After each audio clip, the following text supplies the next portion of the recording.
I'm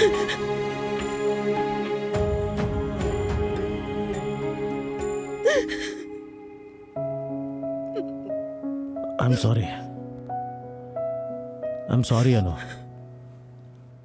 ನೀವ್ಯಾಕೆ ಸಾರಿ? ನಿಮ್ ತಪ್ಪೇನೂ ಇಲ್ಲ. ನೀವೆಲ್ಲ ಸರಿ ಮಾಡಕ್ ಪ್ರಯತ್ನ ಪಟ್ರಿ. ಆದ್ರೂ ಇವತ್ತು ಏನಾಯ್ತು ಅದಾಗಬಾರ್ದಾಗಿತ್ತು. ನೀವೇ ನೋಡಿ, ನಾನು ಇದನ್ನೆಲ್ಲ ಅವ್ರಿಗೋಸ್ಕರ ಮಾಡಿಸಿದ್ದು. ಈಗ ಅವ್ರ ಮನೆಗೆ ಹೋಗಿ ಹಾಲು ಬ್ರೆಡ್ ತಿಂದು ಔಷಧಿ ತಗೋತಿರ್ತಾರೆ. ಇವಾಗ ಅಡುಗೆ ಮಾಡೋದಕ್ಕಂತೂ ಟೈಮ್ ಇಲ್ಲ ಅವಸರದಲ್ಲಿ. ಇವತ್ತು ಈ ಬ್ರೆಡ್ ಬಟರು ಹಾಲಿಂದನೇ ಎಲ್ಲ ಮುಗಿಸ್ಬೇಕು. ನಾನಂತೂ ಬೆಳಿಗ್ಗೆಯಿಂದ ಏನು ತಿಂದಿರ್ಲಿಲ್ಲ, ಸ್ಟಾರ್ಟರ್ಸು ತಿಂದಿರ್ಲಿಲ್ಲ. ನಾನು ಅನ್ಕೊಂಡೆ ಅಮ್ಮನ ಕೈಯಾರೆ ತಿನ್ಬೋದು ಅಂತ.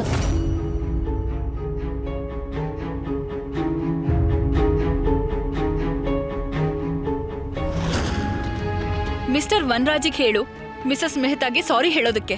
ಬರೀ ಇವ್ರು ಮಾತ್ರ ಅಲ್ಲ, ಈ ಓಲ್ಡ್ ಮ್ಯಾನ್ಗೂ ಹೇಳಿ ನನ್ನ ಹತ್ರ ಸಾರಿ ಕೇಳಲಿಕ್ಕೆ.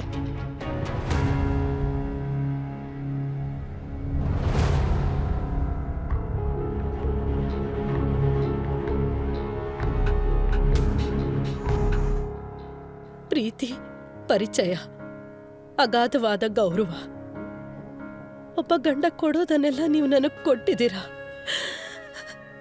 ಅಧಿಕವಾಗೇ ಕೊಟ್ಟಿದ್ದೀರಾ.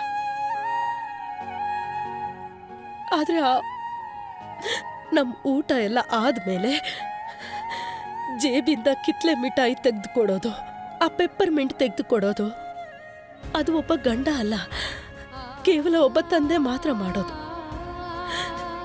ಫ್ರಿಡ್ಜ್ ಒಳಗಡೆ ವರ್ಷಕ್ಕೆ ಒಂದ್ಸಲ ನೀರಿನ ಬಾಟಲ್ ತುಂಬಿಸಿಟ್ಬಿಟ್ಟು ಎಲ್ಲ ಕೆಲಸ ನಾವೇ ಮಾಡೋದು ಅಂತ ಲುಕ್ ಕೊಡ್ತಾರಲ್ಲ, ಅದನ್ನ ಮಕ್ಕಳು ಮಾತ್ರ ಮಾಡಕ್ ಸಾಧ್ಯ.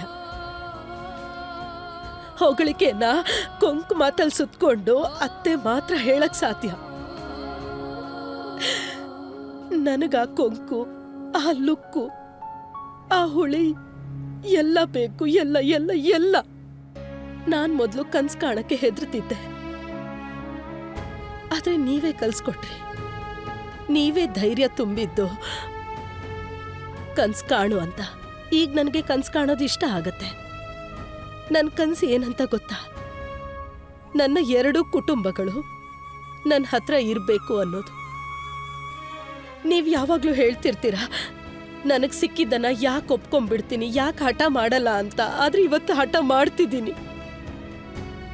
ನನಗೆ 2 ಕುಟುಂಬಗಳು ಬೇಕು. ನನಗೆ ಇದು ಅಥವಾ ಅದು ಬೇಡ. ನನಗೆ 2 ಬೇಕು. 2ರಲ್ಲಿ ಒಂದನ್ನ ಆಯ್ಕೆ ಮಾಡಕ್ಕಾಗಲ್ಲ. ನನಗೆ 2 ಬೇಕು.